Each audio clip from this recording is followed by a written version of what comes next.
My name is Brandon1. I am the headmaster at Muizenberg Junior School, which means I'm responsible for the day-to-day running of everything that happens together with my management team, making sure that everything runs smoothly at Muizenberg during the day and during the week and during the term ahead. That's part of my responsibilities. Okay, can you give us a short description of the school? What does the school stand for, the number of students? Okay, well, we are a very diverse school community. When I say diverse, meaning people from all cultures and religions attend Muizenberg Junior School.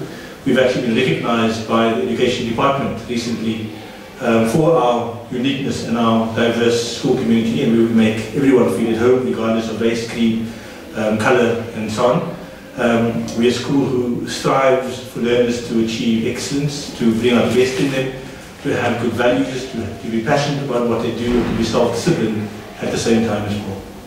Okay. What does it try to accomplish? Well, again, as I said, we try to nurture every single individual that attends Muizenberg Junior School, recognizing that each of them are different, recognizing that each of them come in with their different talents and skills, and the idea is to bring out all that uniqueness that they have, all that unique talent that they have, so that they become confident young people who can integrate into society and be real role models in society at the same time as well.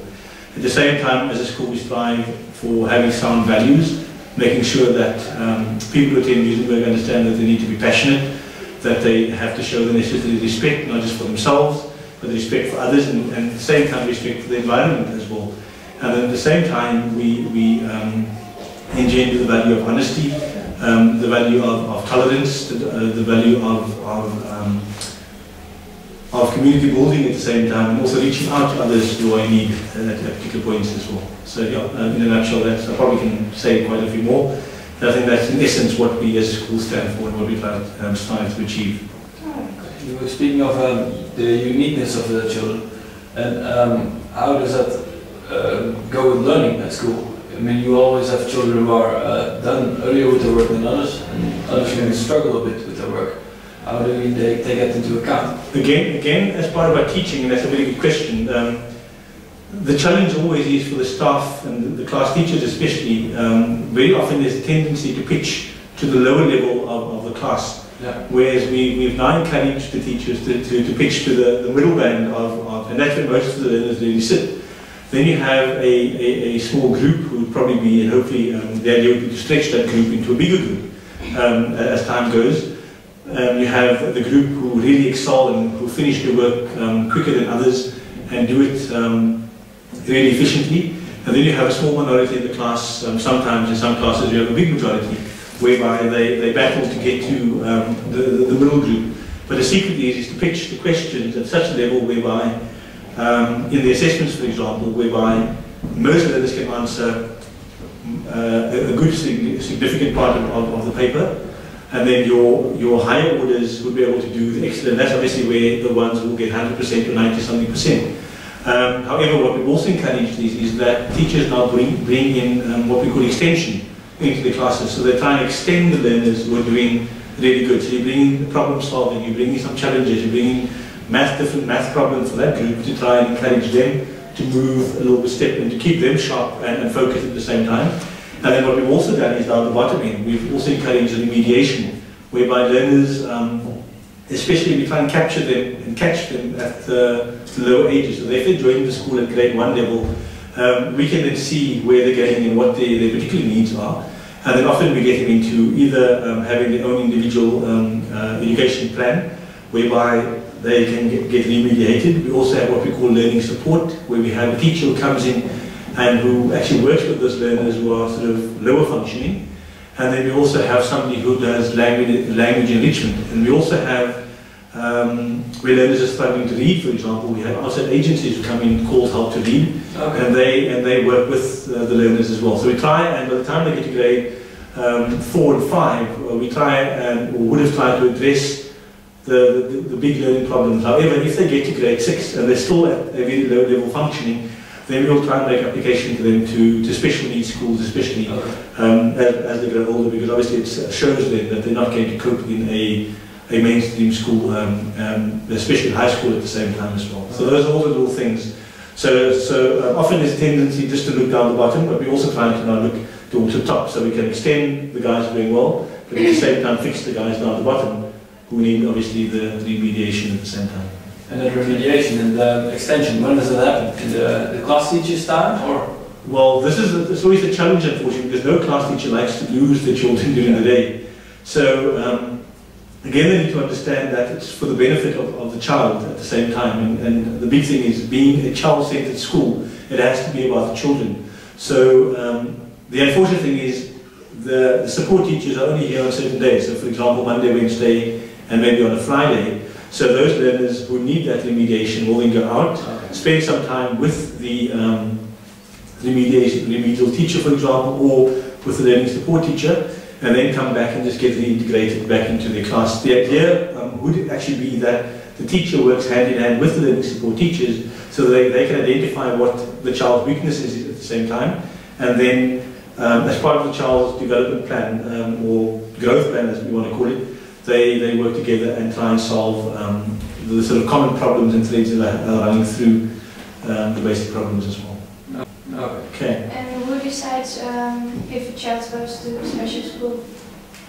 Who decides? Well, again, together with we have what we call an EST. So a group of teachers who sit together with the specialists. So, for example, teachers who sort of almost like a support group, if you want to call it that. So on a Wednesday afternoon, these teachers get together, made up, and there would be a component made up of maybe the school counsellor, the remedial teacher, and the learning support teacher is very important in this sort of committee, if you want to call it that. The class teachers then come and they present their cases to the committee, and together we decide what is going to be the best plan for this particular child. What is he going to need? Is he going to need maybe just remediation? Is he going to need maybe extension? Is he going to have language enrichment? So together as a group, we then map and we watch the child grow and develop throughout the course of the program. Eventually, if the child gets to a point whereby they're really just not going to make it mainstream, then we also get together with our circuit team, which is the education department, and in consultation and together with them, having filled out all the necessary documentation and forms, together we then decide, and then also with the parents at the same time, decide what is going to be the best course of action for their particular child eventually, as to whether they stay in mainstream education or whether they maybe go to a special school as well. So yeah, that's what we try and do. Okay, so you as a principal are also directly involved in specific... what I have is quite right, and it's very important that the principal of any school is involved in what happens, because what I tend to do is either meet with the ESD coordinator, I meet with the counsellor once a week as well, I meet with the remedial teacher, and then what we do is they give me a rundown of who the learners are that are in their care at the moment, where they're going, what the problems are.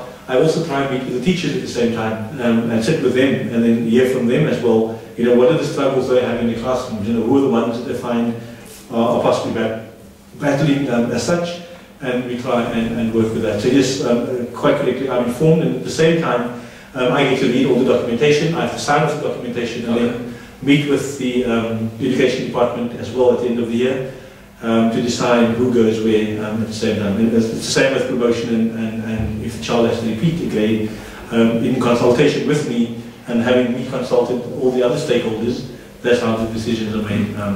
The sad thing I must say is that parents can appeal these decisions as well.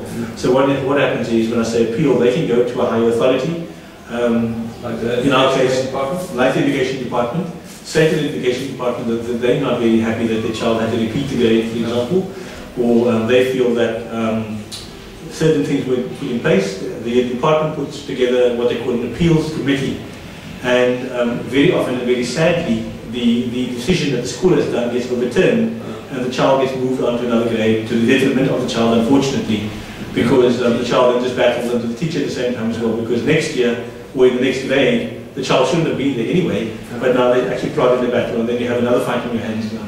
So those are the difficulties that we have, unfortunately, where parents don't often want to hear that the children are struggling, and often they think it's a reflection on themselves as well. So those are the difficulties that we have, unfortunately. And from what kind of social environment are the learners? Well, the learners, as I said at the beginning, we come from a very diverse background, as I said very much in the beginning. And you have learners who come from what we call working class areas, whereby both parents are forced to work, for example. We also have affluent middle class parents. We have parents who are in a higher income bracket, for example. So there's quite a big mix as to what we have. The secret of everything is to try and gel them together to make sure that nobody feels more important, or maybe than another learner, for example, or maybe because I live in a wealthier area, for example, means that I'm better than you. So we very much try and foster the spirit of togetherness, of making sure, taking care of each other, respect for each other, and especially each other's backgrounds as well.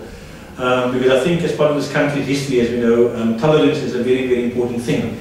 And we need to make people aware that yes, we are different, but at the same time we're working towards a common goal, and the common goal is obviously where we want to be together at the end of this 7-year cycle or 12-year cycle and so on, and so that we can raise the levels and spirits of this country at the same time. So very, very much mixed. We have refugees, for example, who come from Africa, who have settled in the surrounding area, and because they place a premium on good quality education, they often try and enroll their learners at Muizenberg because they know that education is very vital to the growth of their particular children at the same time. So often we have parents knocking down the door, looking for places for their children because they want them to have a good, solid quality education at the same time, and also very well-rounded education as well. So yes, quite right, we have kids who come from very much not just the Muizenberg area, but kids who come from Strandfontein, Mitchellsplein, Grassy Park, Steenberg,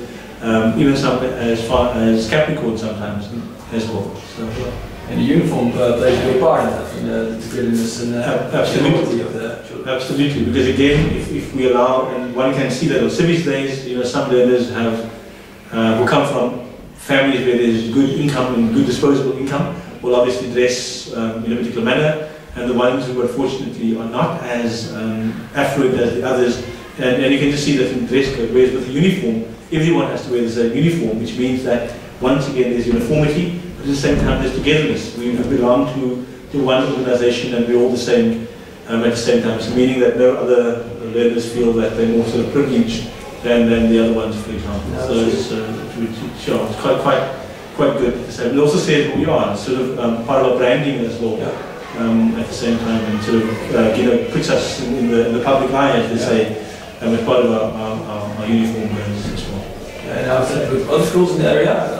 Is every school, are the children, do they have to wear uniforms? Many schools encourage, in fact, most of the schools in our country try and encourage a particular sense of identity, which means that all of them tend to wear a uniform.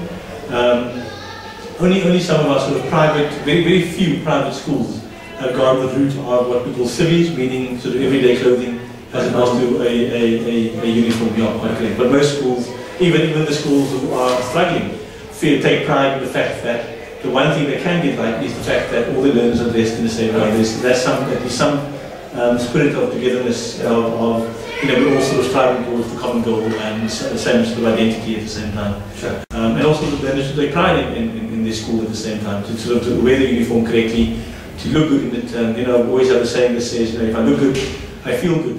So